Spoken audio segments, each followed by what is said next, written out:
Assalamualaikum warahmatullahi wabarakatuh. Sugeng dalu para ingkang kinurmatan. Mugi-mugi panjenengan sedaya tansah pinaringan kawilujengan lan rahayu ing ngarsaning Saking Gusti. Kesempatan kali ini, Vicky Tanaka akan membawakan sebuah kisah mistis dari seorang ibu-ibu yang mendapatkan gangguan serta penampakan dari sebuah sumur yang berada di lahan perkebunan sawit. Sebelumnya nama saya Ibu Aminah. Biasa saya dipanggil Ma'ana. Saya sebenarnya tidak bekerja pada PT-nya secara langsung. Tapi kebetulan waktu itu ada rekrutmen pekerja lepas seperti memupuk, pruning atau membersihkan rumput serta perawatan pohon. Termasuk juga tukang panen dan semprot. Dan yang tidak termasuk dalam kategori hanyalah bidang saya. Saya direkrutmen sebagai tukang masak di sana. Lahan itu baru saja dibuka oleh salah satu PT induknya. Lahan itu memiliki kurang lebih luasnya 150 hektar. Di dalamnya ada beberapa pintu mes, tempat para pekerja lapangan tinggal termasuk saya. Setelah pembebasan lahan dan diubahnya alih fungsi lahan itu dari karet ke sawit dan disepakati warga sekitar, akhirnya lahan tersebut menjadi lahan plasma yang dimiliki oleh empunya tanah dan perusahaan sawit. Dan perusahaan sawit di sana sebagai penggarap mulai dari bibit dan lain-lain itu menjadi milik perusahaan. Sedangkan yang punya tanah tinggal menerima bayaran sewanya saja. Kompensasi saat itu kurang lebih 20 tahun kalau nggak salah sih. Saya sebagai tukang masak tidaklah sendiri. Kami semua yang ada di sana saat itu bukanlah warga lokal. Kami berasal dari luar pulau. Karena ketimpangan ekonomi, akhirnya apapun jobnya pasti ada peminatnya. Ketika itu saya harus memasak sehari 2 kali dengan porsi kurang lebih 24 orang. Untuk bahan-bahan kami tidaklah beli, itu sudah ada dari perusahaan. Dijatah setiap bulan seperti beras, mie, ikan asin, dan beberapa sayuran serta bibit, lalu tidak lupa ada makanan kaleng. Cerita mistis saya berawal ketika itu kami semua tiba di sini melalui jalur sungai. Setelah turun dari feri, kami pun langsung lanjut menggunakan kapal lokal dan menuju ke lokasi. Saat kami semua tiba di lokasi, cuaca di sana sangat panas. Benar-benar panas. Karena tidak ada pohon sejauh mata memandang. Di depan saya semua pohon-pohon karet yang bergelimpangan dan tumbang. Serta beberapa ekskavator yang sedang bekerja di sana. Baru saja turun, kami pun langsung dipanggil untuk berkumpul dan pembagian urutan bedeng atau mes. Kalian tinggal di sini. Satu mes isinya 2-3 orang saja ya. Sebagai tukang masak, ada Ibu Amina dan Mbak Ega. Nanti sore ada kapal yang akan mengantar bahan pembekalan, ujar bapak-bapak yang menjadi salah satu mandor di sana. Ia adalah salah satu warga lokal di situ. Dan tidak ada listrik di sini, ujarnya. Kalian hanya dibekali 1 buah genset yang kalian sendiri gunakan secara maksimal. Misal untuk mengecas HP, dan itu juga harus serentak. Jika salah satu mengecas HP, maka semuanya harus ngecas HP agar tidak menghidupkan genset secara berulang. Dan penggunaan genset hanya bisa digunakan selama 3 hari sekali. Baru kemudian bisa digunakan lagi. Mengingat kapal yang membawa perbekalan hanya datang seminggu sekali. Jadi tidak mungkin ada minyak. Serta di sini juga tidak ada sinyal. Tapi kalian bisa menggunakan antena di sana. Sambil menunjuk antena yang terbuat dari bambu. Antena tersebut menjulang tinggi disertai dengan kabel yang panjang. Untuk premi dihitung harian. Saya setiap hari kesini, ujarnya. Selesai memberikan penjelasan, kami pun disuruh beristirahat saja dulu. Besok baru kita akan lanjut lagi ke lahan. Lalu bubarlah kami saat itu. Kami memasuki bedeng atau mes masing-masing. 1 jam setelahnya saya mengajak Mbak Ega berkeliling-keliling di sekitar mes.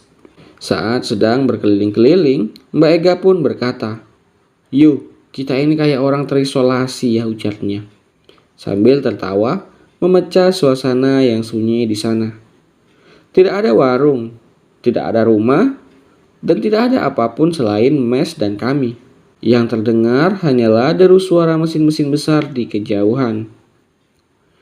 "Kalau mau apa-apa gimana ya?" ujarnya. "Ya pesen kayaknya, Gah, pas kapal itu datang lagi." Tak berselang lama dari arah pohon nipah terlihatlah sebuah kapal yang mengarah ke tempat kami. "Jangan-jangan itu kapalnya, Yu." "Iya kayaknya, Gah. Yuk bangunin yang lain," ujar saya. Lalu kami pun segera membangunkan tiap-tiap orang yang sedang tidur di mesnya masing-masing. Saat semuanya sudah terbangun, kapal pun akhirnya bersandar dan turunlah seorang pemuda lokal di sana. "Bang," ucapnya, "bantu turunkan yuk," ujarnya ketika itu meminta kepada kami semua. Sekitar 30 menit, kami pun menurunkan barang yang ada di sana. Saya pun berkata kepada juru kapal itu, "Dek, kalau mau pesan pakaian gimana ya? Bisa pesan sama saya, Kak? Atau ikut saya ke PT," ujarnya. "Emang di PT ada yang jual?" "Bukan, di sekitar PT ada pasar," ujarnya. "Oh begitu, terima kasih ya." "Ya Kak, sama-sama." Lalu ia pun berlalu kembali lagi ke PT. Saat itu saya sebagai dapur dengan Mbak Ega pun langsung membuat daftar makanan dan membicarakan hal-hal yang terkait dengan konsumsi. Ketika itu hari sudah semakin gelap. Salah satu pekerja di sana pun berkata, "Untuk makan malam nanti kita hidupkan saja gensetnya. Sekalian kita ngecas HP, habis itu kita matikan lagi. Dan pakai lampu minyak saja, agar usia minyak dan semuanya bisa panjang." Semua pun akhirnya setuju. Saya dan Mbak Ega pun turut antusias. Kami segera menanak nasi. Ketika akan mencuci beras, "Airnya di mana, Mbak? Masa pakai air galon?"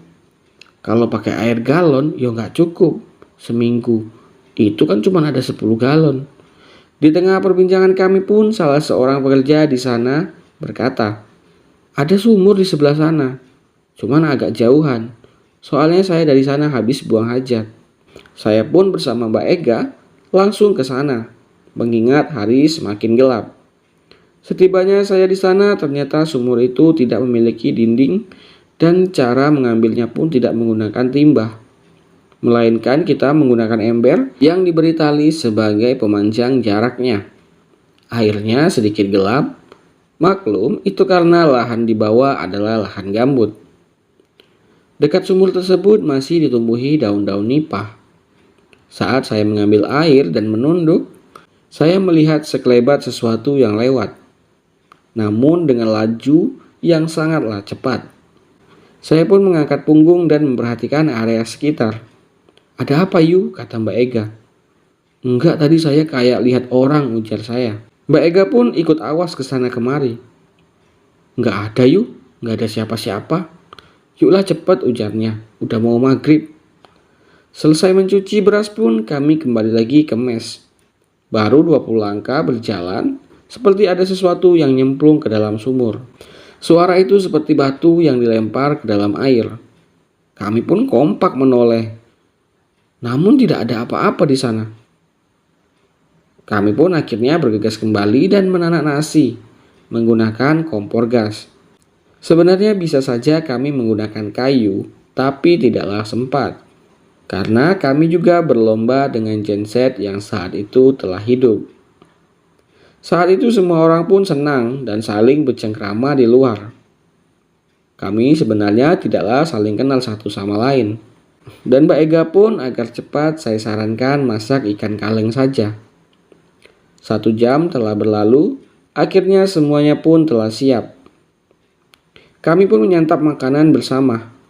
15 menit setelah makan, beberapa orang di sana pun menyiapkan lampu minyak dan mulai mematikan genset. Akhirnya kami pun kembali ke mes masing-masing. Bentuk mes itu berhadap-hadapan dan memanjang. Antara kamar ke kamar hanya disekat oleh pintu saja. Saat tengah malam saya tidak bisa tidur, karena saya yakin Yang saya lihat tadi sore itu adalah orang. Saya terus memikirkannya. Oh iya, mes itu dibuat menggunakan papan dan memiliki kaki di bawahnya, yaitu tempat kosong di bawah kami, sebagai fungsi menghindari hewan-hewan buas seperti ular, buaya, atau air yang sedang pasang. Ketika akan memejamkan mata, saya mendengar suatu keriutan antara kayu di bawah. Saya pun membuka mata dan menyenteri bolongan-bolongan papan di lantai saya tidur. Betapa syok dan teratapnya saya ketika saya menyenteri, ternyata di sana ada sebuah mata. Hanya satu buah mata, namun itu menjadi malam pertama yang mencekam. Karena saya sangat ketakutan setelah melihat itu. Saya ketika itu tidak menceritakannya kepada siapapun. Sampai keesokannya, Pak Mandor itu pun datang dan mulai mengajak semua pria di mes itu ke lahan. Saat itu kami hanya berdua saja di sana. Yuk, ujar Mbak Ega. Nanti siang orang-orang itu mau dimasakin apa ya? Ikan asin aja Mbak, sama nasi, terus buatin aja sambel. Oke deh, ujarnya, yang semangat sekali. Maklum karena usia Mbak Ega waktu itu masih sangatlah muda, jauh di bawah saya. Lalu Mbak Ega pun mengambil air untuk mencuci ikan asin dan mencuci cabai serta yang lainnya. Saat sedang berjalan ke arah sumur, Mbak Ega pun tiba-tiba berlari ke arah mes. Ngapa Mbak? Ujar saya. Yuk melo aku yuk, ujarnya. Pergilah saya ke sana berdua. Sesampainya di sana di depan sumur kami melihat bangkai ikan besar yang berada di samping sumur. Ini ulah buaya kan yuk, ujar Mbak Ega. Saya pun memperhatikan dari gigitannya. Bukan enggak, ini seperti gigi orang. Hanya saja gigi ini bentuknya rapi. Berarti giginya tajam, ujar saya. Kami pun segera membuang bangkai itu ke sungai.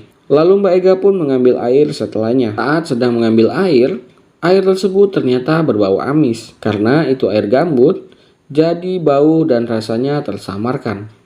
Namun saya bisa menciumnya karena saya sangat peka terhadap bau dan rasa.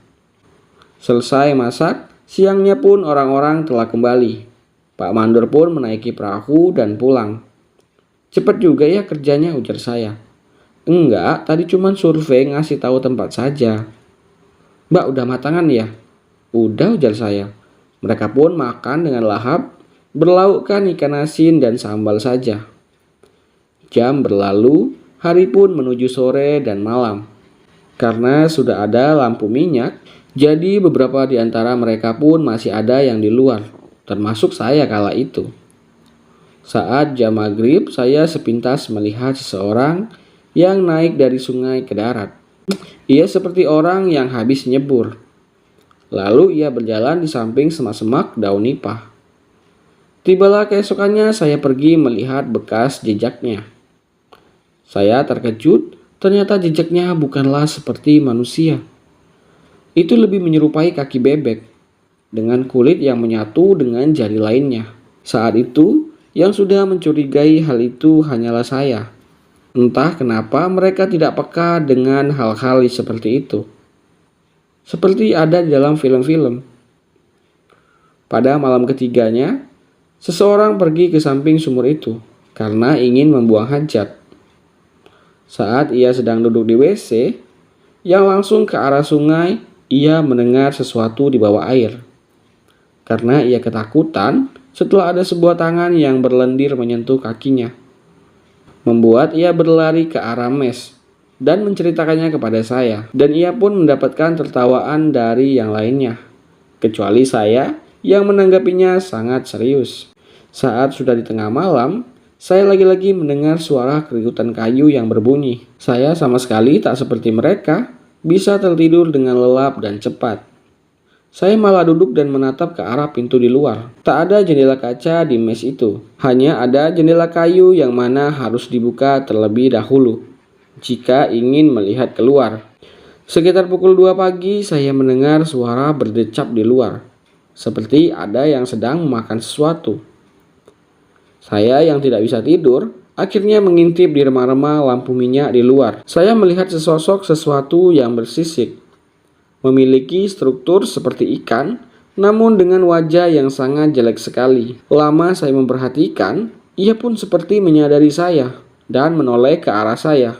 Padahal lubang itu sangatlah kecil, sekecil kuku orang dewasa. Pada saat ia menoleh, ia dengan cepat seperti angin sudah berhadapan muka dengan saya. Untungnya itu dihalangi oleh sebuah papan. Saya yang terkejut akhirnya pun terjungkal ke belakang, yang membuat Mbak Ega kala itu langsung terbangun. Lalu tak lama setelah itu, dengan nyawa yang belum terkumpul, Mbak Ega pun bertanya, "Suara apa itu, Mbak?" Saya pun segera menutup mulutnya dan mata Mbak Ega pun melotot. "Shh," ujar saya, "ada sesuatu di luar." Saat Mbak Ega menyingkap selimutnya, ternyata makhluk itu sudah berada tepat di bawah kami. Lalu tubuhnya tiba-tiba menembus papan lantai, sedangkan sisanya jejak sampai ke bawah. Ia seperti berada di tengah-tengah antara papan dan tanah. Saya dan Mbak Ega pun pingsan. Seketika terbangun saat semua pekerja sudah berkumpul di dalam mes saya. Dengan gemetar dan gelagapan, saya mencari sosok itu. Namun ia tak ada di sana. Karena cahaya yang minim, saya tidak mengetahui siapa-siapa di sana. Lalu dari bayangan lampu, saya melihat makhluk itu menyatu dengan para pekerja yang berada di dalam mes saya. Namun itu masih bisa saya ketahui oleh bayangan kupingnya yang berbeda dengan kuping manusia kebanyakan.